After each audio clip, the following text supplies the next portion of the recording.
Assalamualaikum warahmatullahi wabarakatuh. Salam sejahtera. Perkenalkan, saya Ridho Satrio Ramadan dari kelompok 11. Materi yang akan saya sajikan yaitu penyuntingan komprehensif, penyuntingan surat dinas. Presentasi ini saya ajukan untuk memenuhi tugas mata kuliah penyuntingan yang diampu oleh Bapak dosen Irwan Siagian MPD. Pembahasan dari materi penyuntingan komprehensif dan penyuntingan surat dinas terdiri dari 1. Hakikat komprehensif, 2. Hakikat surat dinas, 3. Jenis-jenis surat dinas, 4. Struktur surat dinas. 1. Hakikat komprehensif. Sumo Mulyono S. 2022 berpendapat, berpikir komprehensif adalah bersifat mampu menangkap, menerima dengan baik, luas dan lengkap, termasuk ruang lingkup dan isi, mempunyai dan memperlihatkan wawasan yang luas. Menurut kutipan di atas, komprehensif adalah seseorang dengan kemampuan untuk berpikir secara menyeluruh dan mendalam, dengan mempertimbangkan berbagai aspek dan sudut pandang. Orang yang berpikir komprehensif mampu memahami suatu masalah secara kompleks dan tidak hanya melihatnya dari satu sisi saja. Contoh, saat presentasi sidang skripsi, Ridho sangat lugas dan komprehensif. Maksud dari kata komprehensif tersebut yaitu ilmu yang dia kuasai sangat luas sehingga dalam menjelaskannya sangat detail dan rinci sehingga dapat dipahami dengan baik. Sudaryanto 2013 berpendapat, komprehensif adalah suatu hal yang meliputi segala sesuatu yang berkaitan dengan masalah yang sedang dibahas. Menurut kutipan di atas, komprehensif adalah suatu hal yang mencakup semua aspek atau ruang lingkup yang relevan dengan masalah yang sedang dibahas. Contoh, pendidikan yang komprehensif harus mencakup berbagai aspek seperti akademik, non-akademik, dan karakter. Dalam contoh ini, pendidikan yang komprehensif adalah pendidikan yang tidak hanya berfokus pada aspek akademik, tetapi juga mencakup aspek non-akademik dan karakter. Aspek akademik mencakup mata pelajaran yang diajarkan di sekolah seperti matematika, bahasa, dan sains. Aspek non-akademik mencakup keterampilan yang diperlukan untuk hidup di masyarakat, seperti kemampuan bersosialisasi, memecahkan masalah, dan berpikir kritis. Aspek karakter mencakup nilai-nilai yang diperlukan untuk menjadi manusia yang baik, seperti kejujuran, tanggung jawab, dan empati. Mulyana 2015 berpendapat, komprehensif adalah suatu hal yang dapat dipahami secara lengkap dan mendalam. Menurut kutipan di atas, komprehensif adalah suatu hal yang dapat dipahami secara menyeluruh dan mendalam dengan mempertimbangkan berbagai aspek dan sudut pandang. Contoh, seluruh mahasiswa mengikuti UAS dengan sangat komprehensif. Kata komprehensif pada kalimat di atas berarti ujian yang bersifat menyeluruh dan mencakup semua aspek dalam bidang ilmu tertentu, serta mengerjakan ujian dengan bersungguh-sungguh. Berdasarkan pendapat-pendapat di atas, komprehensif adalah suatu hal yang lengkap, mendalam, atau mencakup banyak aspek dan detail. Komprehensif biasanya merujuk pada pemahaman atau cakupan yang menyeluruh terhadap suatu masalah atau suatu objek. 2. Hakikat surat dinas. Supriyadi 2020 berpendapat, surat dinas merupakan suatu surat resmi yang dibuat oleh sebuah instansi atau lembaga dengan tujuan untuk keperluan dinas. Atau definisi surat dinas yaitu surat yang berisikan permasalahan kedinasan dan biasanya surat ini dibuat oleh instansi atau lembaga. Berdasarkan penjelasan di atas, hakikat surat dinas ini menunjukkan bahwa surat dinas adalah suatu sarana komunikasi yang penting untuk digunakan oleh instansi atau lembaga untuk menyampaikan informasi atau melakukan sesuatu yang bersifat resmi. Dengan menggunakan surat dinas, instansi atau lembaga dapat memastikan bahwa informasi atau pernyataan yang disampaikannya dapat diterima dengan baik oleh pihak yang dituju. Contoh, berikut ini adalah contoh surat dinas yang dikeluarkan oleh Universitas Indraprasta PGRI. Surat ini berjenis surat keterangan bahwa Saudara Sukandar telah dinyatakan lulus. Surat ini sebagai kelengkapan administrasi melamar pekerjaan. 3. Jenis-jenis surat dinas terdiri dari 1. Surat kuasa, 2. Surat perintah, 3. Surat pengantar, 4. Surat edaran, 5. Surat undangan, 6. Surat keterangan, 7. Surat pemberitahuan. 3.1 Surat kuasa. Supriyadi 2016 berpendapat, surat kuasa adalah surat yang dibuat untuk memberikan kuasa kepada orang lain atau pihak lain untuk melakukan sesuatu atas nama pemberi kuasa. Maksud dari penjelasan di atas bahwa surat kuasa adalah dokumen yang memberikan wewenang kepada orang lain atau pihak lain untuk melakukan sesuatu atas nama pemberi kuasa. Berikut ini adalah contoh surat kuasa untuk pendampingan pemeriksaan BPK dari Diah kepada Dery Susanto. 3.2 Surat Perintah. Syamsu dan Juntika 2013 berpendapat, surat perintah adalah suatu bentuk surat resmi yang dibuat oleh seseorang atau pihak yang berwenang untuk memerintahkan orang lain atau pihak lain untuk melakukan sesuatu. Maksud dari penjelasan di atas bahwa surat perintah adalah dokumen resmi yang digunakan untuk memerintahkan orang lain atau pihak lain untuk melakukan sesuatu. Berikut ini adalah contoh surat perintah dari Direktur Utama Ricky Hartono kepada Arham untuk melakukan penandatanganan SOF, Statement of Fact. 3.3 Surat Pengantar. Supriyadi 2016 berpendapat, surat pengantar adalah surat yang dibuat untuk menjelaskan maksud dan tujuan pengiriman dokumen yang dilampirkan. Maksud dari penjelasan di atas bahwa surat pengantar adalah dokumen yang menjelaskan maksud dan tujuan pengiriman dokumen. Surat pengantar biasanya digunakan untuk mengirimkan dokumen-dokumen penting seperti proposal, laporan, atau permohonan. Contoh, berikut ini adalah contoh surat pengantar permohonan magang Eka Sosilawati pada perusahaan atau instansi terkait. 3.4 Surat Edaran. Supriyadi 2016 berpendapat, surat edaran adalah surat yang dibuat untuk menyampaikan pemberitahuan, imbauan, atau perintah kepada banyak orang atau pihak. Maksud dari penjelasan di atas bahwa surat edaran adalah dokumen tertulis yang digunakan untuk menyampaikan informasi atau perintah kepada banyak orang atau pihak. Surat edaran biasanya digunakan oleh instansi atau lembaga untuk menyampaikan informasi atau perintah kepada masyarakat umum, karyawan, atau anggotanya. Contoh, berikut ini adalah contoh surat edaran kepada mahasiswa Fakultas Pasca Sarjana mengenai berlangsungnya ujian tengah semester. 3.5 Surat Undangan. Supriyadi 2016 berpendapat, surat undangan adalah surat yang dibuat untuk mengundang seseorang atau pihak lain untuk menghadiri suatu acara atau kegiatan. Maksud dari penjelasan di atas bahwa surat undangan adalah dokumen tertulis yang digunakan untuk mengundang seseorang atau pihak lain untuk menghadiri suatu acara atau kegiatan. Surat undangan biasanya digunakan oleh individu, organisasi, atau perusahaan untuk mengundang tamu atau peserta untuk menghadiri acara atau kegiatan yang diselenggarakan. Contoh, berikut ini adalah contoh surat undangan kepada dosen pembimbing akademik untuk mewajibkan mahasiswanya mengikuti kegiatan talk show. 3.6 Surat Keterangan. Supriyadi 2016 berpendapat, surat keterangan adalah surat yang dibuat untuk menerangkan atau membuktikan suatu hal. Maksud dari penjelasan di atas bahwa surat keterangan adalah dokumen tertulis yang digunakan untuk menerangkan atau membuktikan suatu hal. Surat keterangan biasanya dibuat oleh instansi atau lembaga untuk memberikan keterangan atau bukti tentang suatu hal. Contoh, berikut ini adalah contoh surat keterangan bahwa Saudara Sukandar telah dinyatakan lulus. Surat ini sebagai kelengkapan administrasi melamar pekerjaan. 3.7 Surat Pemberitahuan. Supriyadi 2016 berpendapat, surat pemberitahuan adalah surat yang dibuat untuk memberitahukan sesuatu kepada seseorang atau pihak lain. Maksud dari penjelasan di atas bahwa surat pemberitahuan adalah dokumen tertulis yang digunakan untuk menyampaikan informasi atau pesan kepada seseorang atau pihak lain.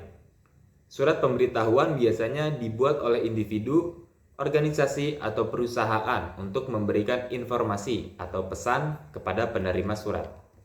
Contoh, berikut ini adalah contoh surat pemberitahuan mengenai penilaian tengah semester PTS genap. 4. Struktur surat dinas. Suhardi, Ari, dan Setiawan 2016 berpendapat, surat dinas meliputi beberapa bagian yang perlu dipahami secara cermat. Bagian-bagian surat dinas meliputi kepala surat, tanggal surat, nomor surat, lampiran surat, hal, tujuan surat, salam pembuka, isi surat, salam penutup, tanda tangan, nama pengirim dan NIP, jabatan, tembusan, dan inisial. Maksudnya adalah, surat dinas harus disusun dengan cermat dan teliti agar dapat menyampaikan informasi yang jelas dan mudah dipahami oleh pihak yang dituju. Struktur surat dinas yang baik akan memudahkan penerima surat untuk memahami maksud dan tujuan surat tersebut. Contoh struktur surat dinas. Berikut ini adalah struktur surat dinas. 1. Kepala surat, 2. Tanggal surat, 3. Nomor surat, 4. Lampiran surat, 5. Perihal surat, 6. Alamat surat, 7. Salam pembuka surat, 8. Isi surat, 9. Salam penutup surat, 10. Nama dan NIP surat, 11. Tembusan surat. 4.1 Kepala surat.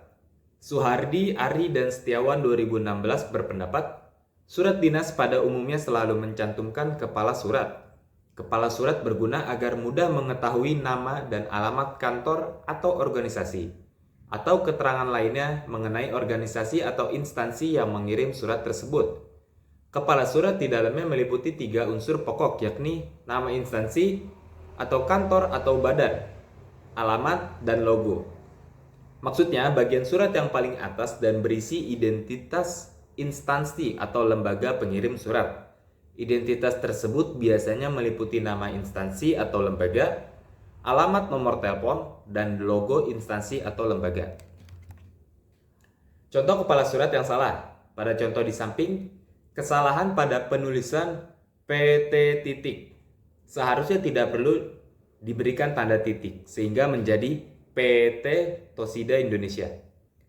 Alamat pada kepala surat tidak boleh disingkat dari JL titik dan NO titik menjadi Jalan Poros dan nomor 1. Begitu juga dengan KEC titik dan KAB titik, seharusnya menjadi kecamatan dan kabupaten.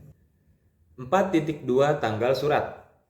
Suhardi, Ari, dan Setiawan 2016 berpendapat tanggal surat merupakan salah satu komponen pembuka surat. Tanggal surat memuat tanggal, bulan, dan tahun. Sedangkan kota tempat pembuatan surat tidak perlu ditulis karena nama kota sudah terlihat pada kepala surat. Maksudnya, bagian surat yang berisi tanggal surat yang dibuat oleh instansi atau lembaga pengirim surat. Tanggal surat biasanya ditulis dengan format tanggal, bulan, dan tahun. Contoh, tanggal surat yang salah. Pada contoh di samping, tanggal surat dituliskan 13 AUG 2008. Seharusnya menjadi 13 Agustus 2008. Boleh menambahkan nama kota sebelum tanggal jika tidak terdapat di dalam kepala surat dan hanya menggunakan huruf kapital pada awal penulisan bulan. 4.3 Nomor surat. Suhardi, Ari, dan Setiawan 2016 berpendapat ada 3 komponen yang ada pada bagian ini, yaitu nomor urut surat, kode instansi, dan admin, bulan, dan tahun pembuatan. Aturan penomoran ini mengikuti petunjuk yang berlaku di setiap instansi atau lembaga. Maksudnya nomor surat adalah bagian yang berisi nomor surat yang dibuat oleh instansi atau lembaga pengirim surat. Nomor surat biasanya terdiri dari kode instansi atau lembaga, tahun pembuatan surat, dan nomor urut surat. Contoh nomor urut surat yang salah. Pada contoh di samping, kesalahan tahun pada nomor surat tidak boleh disingkat dari nomor titik 2 23 garis miring SKP strip TH garis miring Capsec garis miring 9 garis miring 07. Seharusnya menjadi nomor titik 2 23 garis miring SKP strip TH garis miring Capsec garis miring 9 garis miring 2007. 4.4 Lampiran surat. Suhardi, Ari, dan Setiawan 2016 berpendapat surat yang melampirkan sesuatu, misalnya kwitansi, brosur, atau fotokopi, dalam bagian surat perlu dituliskan lampiran yang diikuti jumlah yang dilampirkan. Lampiran mengungkapkan jumlah sesuatu yang dilampirkan menyertai surat utama, bukan apa yang dilampirkan. Maksudnya, Bagian surat yang berisi dokumen atau berkas yang dilampirkan dalam surat. Lampiran biasanya ditulis dengan menyebutkan jumlah dan jenis dokumen atau berkas yang dilampirkan. Contoh lampiran surat yang salah. Pada contoh di samping dituliskan penulisan yang salah, yakni lampiran titik 2 1 dalam kurung 1 berkas. Seharusnya menjadi lampiran titik 2 1 lembar dengan huruf abjad. Kata berkas diganti menjadi lembar. Jika lebih dari 1, maka penulisannya menjadi lampiran titik 2 3 lembar menggunakan angka tanpa huruf kapital pada huruf L di lampiran. 4.5 Hal surat. Suhardi, Ari, dan Setiawan 2016 berpendapat, pada setiap surat dinas selalu mencantumkan pokok atau inti dari surat tersebut yang lazimnya disebut hal.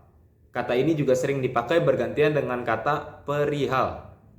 Maksudnya, bagian surat yang berisi pokok permasalahan yang akan dibahas dalam surat.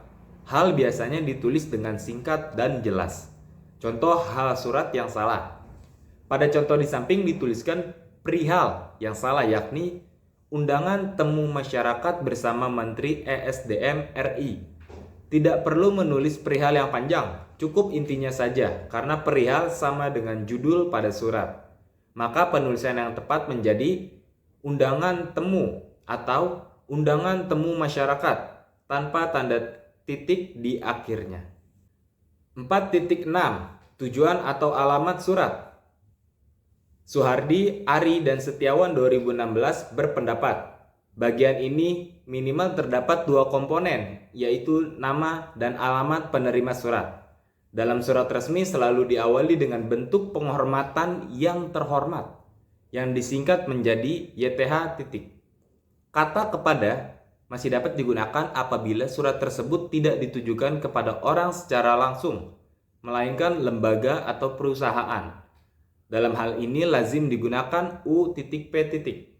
sebagai singkatan untuk perhatian di belakangnya, yang menyatakan orang yang dituju. Maksudnya, bagian surat yang berisi alamat instansi atau lembaga penerima surat. Alamat surat biasanya ditulis dengan lengkap dan jelas. Contoh alamat surat yang salah. Pada contoh di samping dituliskan penulisan alamat yang salah. Seharusnya menjadi YTH titik Wali Peserta Didik SMA Negeri 2 Pasuruan. Tidak perlu menggunakan kepada bapak atau ibu orang tua dan di Pasuruan karena menjadi pemborosan kata. 4.7 Salam pembuka surat. Suhardi, Ari, dan Setiawan 2016 berpendapat, salam pembuka merupakan bagian dari tubuh surat. Salam pembuka yang biasa digunakan dalam surat resmi adalah dengan hormat. Ada pula yang membakukan salam tertentu lainnya. Apabila salam pembuka ini digunakan, salam tersebut ditulis dengan huruf kapital hanya pada bagian awalnya saja. Maksudnya, bagian surat yang berisi salam pembuka yang ditujukan kepada instansi atau lembaga penerima surat. Salam pembuka biasanya ditulis menggunakan bahasa yang formal. Contoh salam pembuka yang salah. Pada contoh di samping dituliskan salam pembuka yang salah, yakni Assalamualaikum WR.WB. Seharusnya penulisan yang tepat yakni Assalamualaikum W.W. Tulisannya tidak perlu dicetak tebal dan miring. Jika surat ditujukan untuk umum, maka lebih baik menggunakan dengan hormat untuk menghormati penganut agama lain. 4.8 Isi surat. Suhardi, Ari, dan Setiawan 2016 berpendapat, isi surat yang termasuk bagian dari tubuh surat ini meliputi beberapa subbagian, seperti paragraf pembuka, paragraf inti, dan paragraf penutup. Maksudnya isi surat adalah bagian surat yang berisi pokok permasalahan yang akan dibahas dalam surat. Isi surat harus ditulis dengan jelas, singkat, dan padat. Contoh isi surat yang salah. Pada contoh di samping, penulisan isi surat yang diberikan tanda garis merah seharusnya tidak menggunakan huruf kapital. Maka penulisan yang benar yakni hari, tanggal, pukul, tempat. Kata hari dan tanggal seharusnya dipisah, dan juga kata waktu diganti menjadi pukul. Maka penulisan yang benar adalah sebagai berikut. Hari dengan huruf kecil, titik 2 Kamis. Tanggal, titik 2 03 Desember 2015. Pukul 18.30 hingga 21.00. Tempat ruang Nusantara Kedutaan. 4.9 Salam penutup surat. Suhardi, Ari, dan Setiawan 2016 berpendapat salam penutup dicantumkan di antara alinea penutup dan tanda tangan. Fungsi salam penutup ialah untuk menunjukkan rasa hormat dan keakraban pengirim dan penerima surat. Bahasa salam penutup bermacam-macam, tergantung pada posisi pengirim dan penerima surat. Maksudnya, salam penutup adalah bagian surat yang berisi salam penutup yang ditujukan kepada instansi atau lembaga penerima surat. Salam penutup biasanya ditulis dengan menggunakan bahasa yang formal. Contoh salam penutup surat yang salah. Pada contoh di samping dituliskan wassalamualaikum WR.WB. Seharusnya menjadi wassalamualaikum W.W. Atau diganti dengan hormat kami atau salam takzim karena surat yang diberikan bersifat umum. Lalu penggunaan kata ucapkan diganti menjadi mengucapkan. 4.0 Nama dan jabatan surat. Suhardi, Ari, dan Setiawan 2016. Nama pengirim hendaknya ditulis lengkap bila tempat yang tersedia cukup. Apabila terpaksa, ada bagian yang harus dipersingkat. Bagian yang disingkat tersebut harus diakhiri dengan tanda titik. Jabatan ditulis dengan huruf kapital pada bagian awal masing-masing kata. Jabatan tidak perlu ditulis secara lengkap. Misalnya cukup ditulis kepala, bukan kepala kantor dinas Kabupaten Bangkalan. NIP ditulis dengan huruf kapital, seluruhnya tanpa tanda titik, baik pada setiap huruf maupun pada akhir huruf. Maksudnya, nama dan jabatan adalah bagian surat yang berisi nama dan jabatan orang yang bertanggung jawab atas pembuatan surat. Nama dan jabatan biasanya ditulis dengan menggunakan bahasa yang formal. Contoh nama dan jabatan surat yang salah. Pada contoh di samping dituliskan penulisan Kepala Dinas Pendidikan Kabupaten Klaten, seharusnya dipersingkat menjadi Kepala Dinas. Penulisan nama seharusnya menjadi Dr. Handes Pantoro MM. Hanya menggunakan huruf kapital di huruf pertama nama. Pembina utama muda bisa dihilangkan atau dipindah ke atas menggantikan Kepala Dinas karena sudah tercantum di dalam cap surat. Penulisan NIP yang benar seharusnya NIP spasi tanpa tanda titik 196.101.1980.12.1003 tanpa tanda titik dan koma dan biasanya berjumlah sebanyak 18 nomor. 4.11 Tembusan surat. Suhardi, Ari, dan Setiawan 2016 berpendapat tembusan ini sifatnya opsional, bisa ada bisa tidak. Kalau tembusan diperlukan, maka tembusan ditulis dengan huruf kapital di bagian awal. Maksudnya tembusan pada surat adalah bagian surat yang berisi informasi tentang pihak-pihak yang juga menerima salinan surat tersebut. Tembusan biasanya ditulis pada bagian paling akhir surat di bawah tanda tangan. Contoh tembusan surat yang salah. Penulisan tembusan surat yang tepat adalah tembusan (2) 1. Rektor Universitas Pajajaran. 2. Wakil Rektor. Tidak perlu menggunakan yang terhormat dan tidak perlu menuliskan sebagai laporan dan sebagainya. Cukup nama instansi atau jabatan yang dituju. Simpulan. Penyuntingan komprehensif pada surat dinas adalah proses memeriksa, memperbaiki, dan menyempurnakan surat dinas secara menyeluruh. Mulai dari kesesuaian dengan kaidah bahasa Indonesia yang baik dan benar, hingga kesesuaian dengan kaidah-kaidah surat dinas yang berlaku. Tujuan penyuntingan komprehensif pada surat dinas adalah untuk memastikan bahwa surat dinas tersebut dapat menyampaikan informasi yang jelas dan mudah dipahami oleh pihak yang dituju, serta memenuhi semua persyaratan yang berlaku. Berikut daftar pustaka sumber materi saya. Sekian presentasi dari saya. Mohon maaf jika ada salah kata. Atas perhatiannya saya mengucapkan terima kasih. Wassalamualaikum warahmatullahi wabarakatuh.